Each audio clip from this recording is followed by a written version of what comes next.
Hi, welcome to PreQuilt. My name is Gar, and for this first introductory video, we're going to learn some of the basics of the app. So PreQuilt is an application that can help you design your next quilt in a fun and easy way. It's a web application, so this means that you just need a modern browser. I'm using Chrome on a laptop, but you can also use it with Firefox, Safari, or Microsoft Edge. And one of my personal favorites about web applications is the ability to run it on various devices like mobile or tablets or a laptop.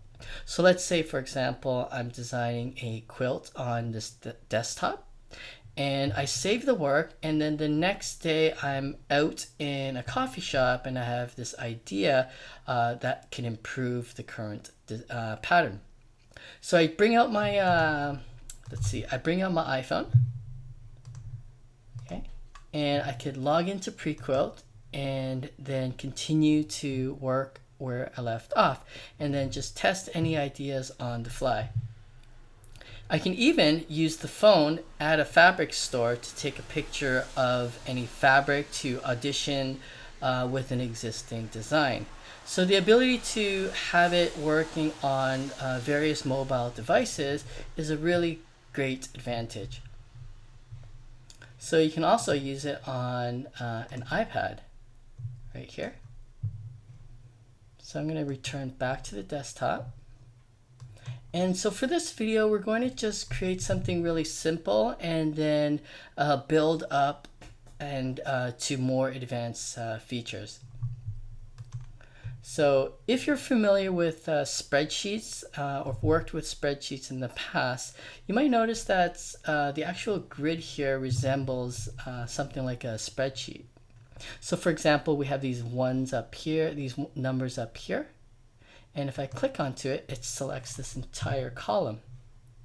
Similar to the numbers over here where it selects the rows. So I'm going to deselect by clicking out here. And inside we call these cells. So the job of a cell is to hold a block. This cell is 5 inches by 5 inches, so which means it needs to hold a block that's the exact same size. So let's click onto this to select it, and then go over here to our blocks panel, and we have an HST block, and we're just going to click this add to quilt button, and it's added to the selected cell. So let's click onto more, like the entire row. So that was a little tedious here by clicking all those. We have shortcuts if you want to select multiple, if you want to select the entire row. You can also select everything by clicking this infinity sign.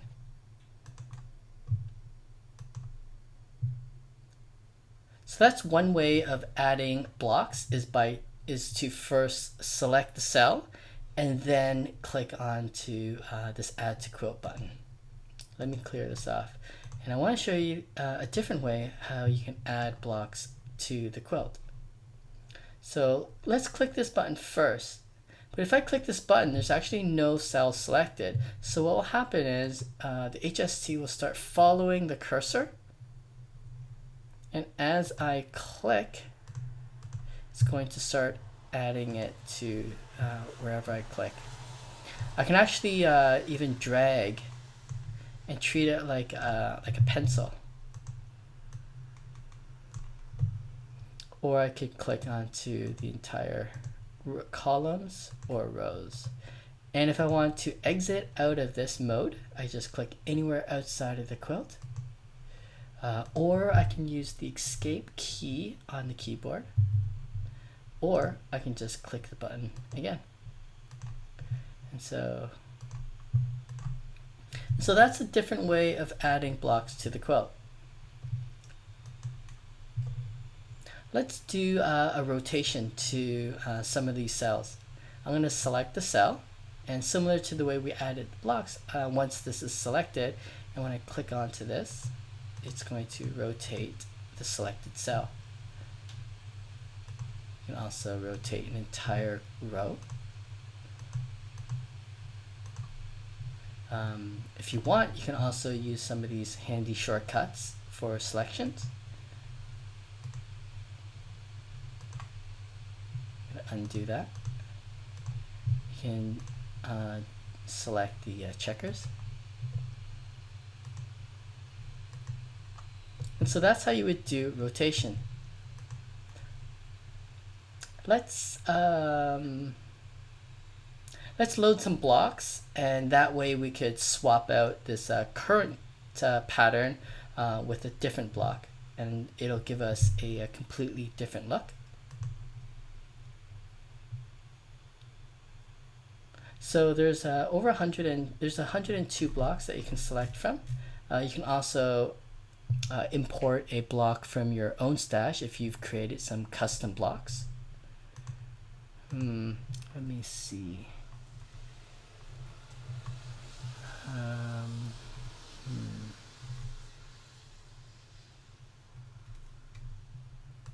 Click this and then the mod, and then maybe clamshell. Where is that?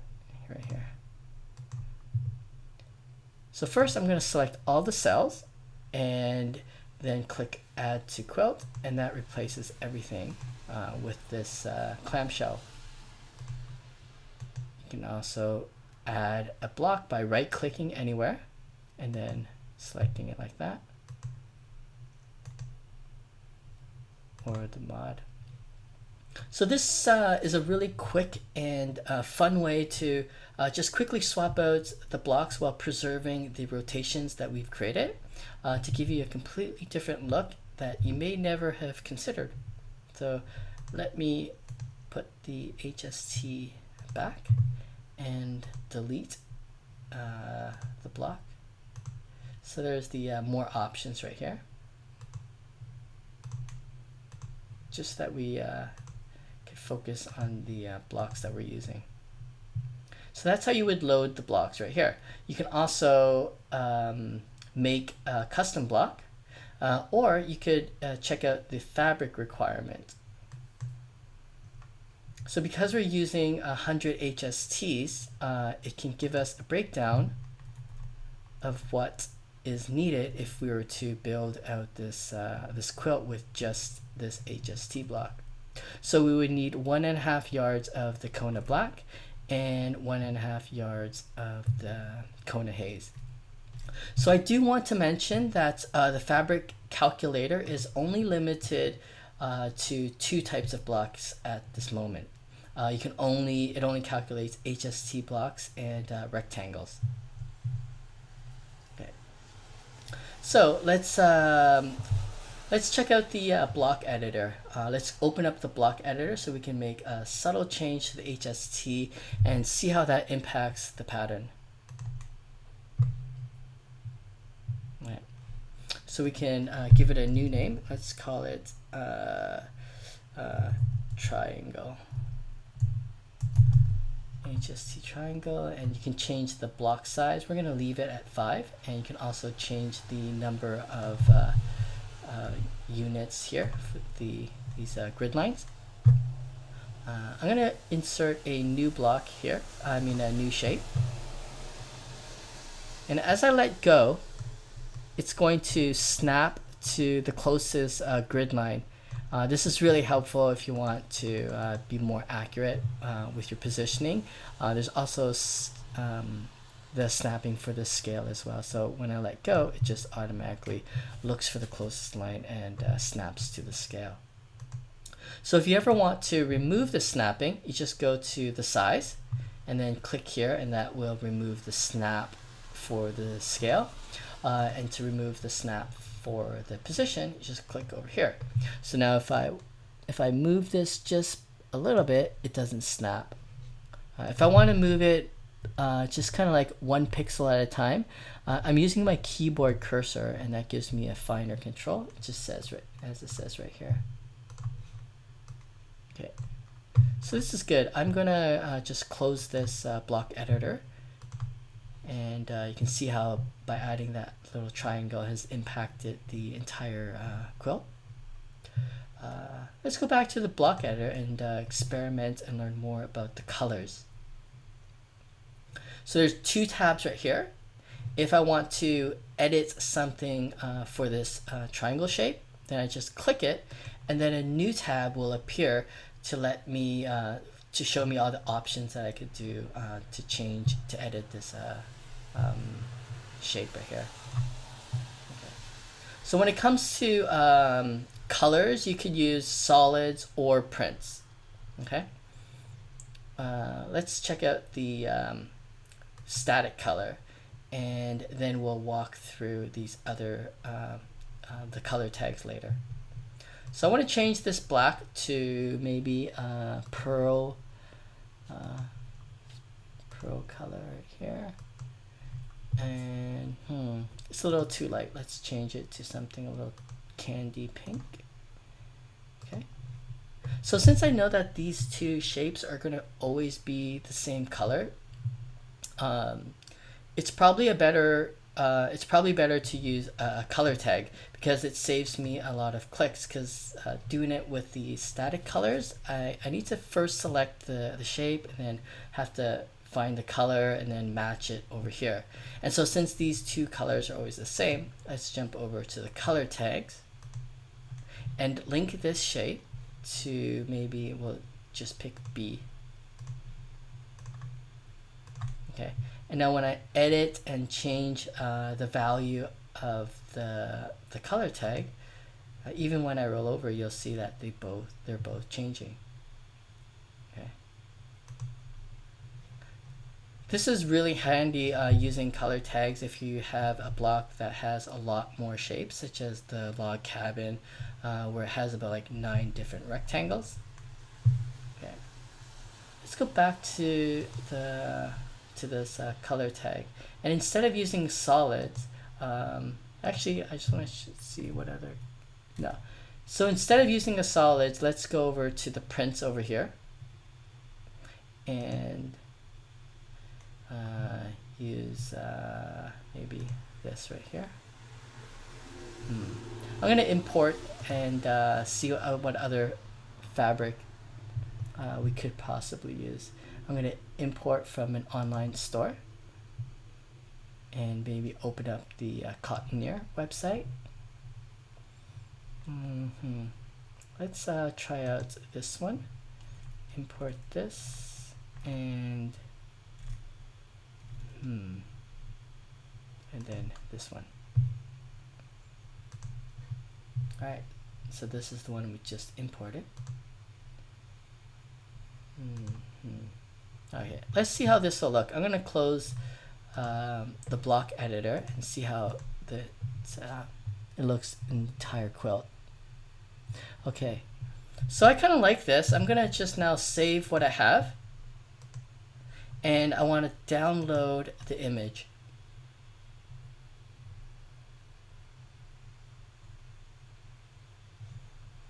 So when I click this download design, it saves a JPEG of the design to my computer. I can also save the colors over here. And if I'm going to start sewing, I might want to buy the fabric directly from Cotoneer. So right here. And then it also gives me information about the block. It's used 100 times, and its size is 5 by 5. So before I move any further, I want to just save this work, and then I want to clone it, and I want to experiment with more advanced features. The cloning is a great way to just kind of experiment and try different things, so that way your original design is intact.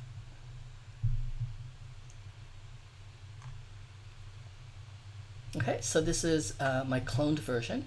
I can tell because it says right here, cloned. So part of the advanced features I want to show you is that you can change the size of the rows and the columns. So they don't always have to all be the same size. So I'm going to change this to 2.5, and then now I have some kind of warning message on these cells. So I'm going to click it to get more information. Yeah, this is because the block doesn't fit the cell. The block is 5 inches wide, but the cell is only 2.5. So let's create a new block. And then I'm going to fill this in with a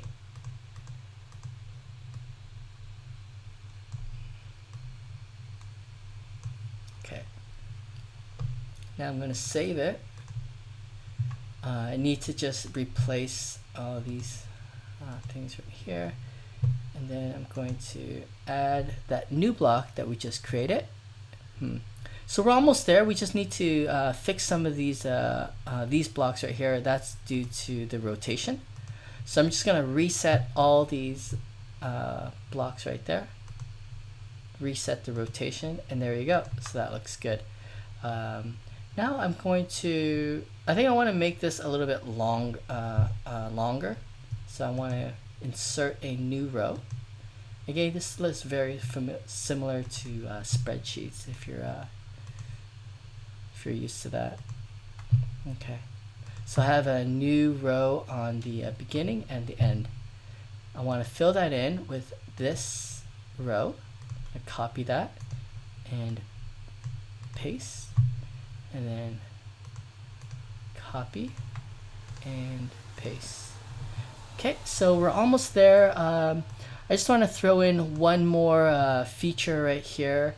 I'm literally just using excuses to kind of cover all these features right here.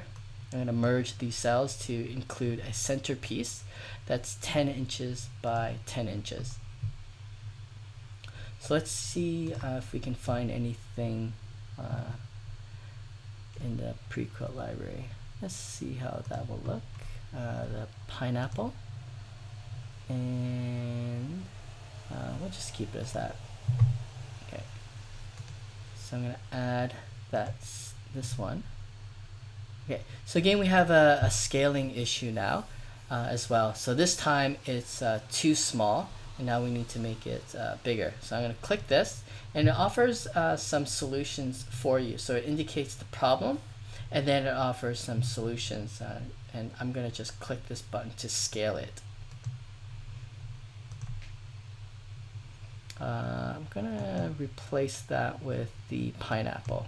Okay, so I could scale this back up by clicking this, but I want to take this opportunity to show you a different way of how you can scale it. So I'm going to go over here to my pineapple and click this more options, and I have a bunch of options right here. I'm going to scale this. And I know that the cell is supposed to be 10 inches, so I just now need to change this 5 by 5 to 10 inches. And so there you go. So now the block is 10 inches by 10 inches, and it looks perfect, and it fits perfect in the cell. All right. So now to wrap things up, I want to show you my favorite feature, which is the color randomization.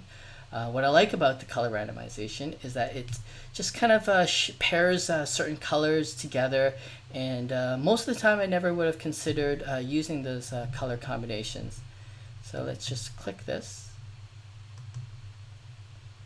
Okay. And so what's happening is that every time I click this, it goes through all my color tags. I only have 3, and then it randomly assigns a new solid for this. So it knows, since this is solid, it'll only apply a random solid to this. And since I have a pattern here, it'll randomly apply a pattern that I already have in my library. And then the same with this one right here is a solid. So I'm going to now, I like this print, and so I'm just going to lock this. That way, when I click the color randomization, it's not going to change. This gold is nice. I think if it was a little bit brighter, maybe if it's a little brighter. Okay, I'm gonna, maybe this, if this was a little darker, the gray.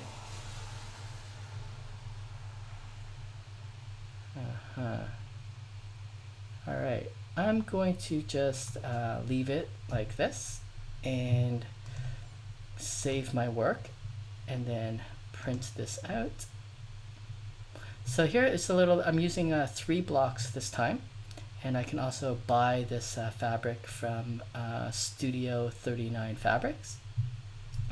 And that's pretty much it. I hope you guys learned a lot of fun stuff here, and I can't wait to see what you guys create. If you have any questions or any comments, please write them down below. And if you want to subscribe to our channel and support us, we'd really appreciate that. So until then, thanks for watching this video and have fun using the app. Have a great day.